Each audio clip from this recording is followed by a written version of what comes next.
ইউসরান ইন্না মাআল উসরি ইউসরা। আল্লাহ পাক বলেন জেনে রাখো, দুঃখ এবং কষ্টের সাথে রয়েছে সুযোগ আর সুবিধা, আর অসচ্ছলতার সাথে রয়েছে উদার সচ্ছলতা। জোরে কোন সুবহানাল্লাহ। কাজে ভয় পাওয়ার কারণ নাই, হতাশ হওয়ার কারণ নাই। মন আশায় বুক বেঁধে রাখো। গুনাহ করেছো, হতাশ হয়ো না। যুবকদের গুনাহ করা স্বাভাবিক।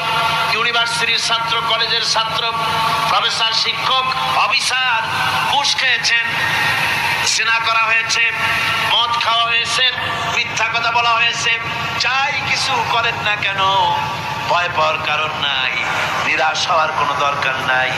আল্লাহ পাক ডেকে বলেছেন, কুল ইয়া ইবাদিয়াল্লাযীনা আসরাফু আলা আনফুসিহিম লা তাকনাতু মির রাহমাতিল্লাহ। আরে আমার আল্লাহর মতো এত ভালো আর কেউ আছে? এত দরদ আর কারো আছে? আমার আল্লাহ বলেন, ও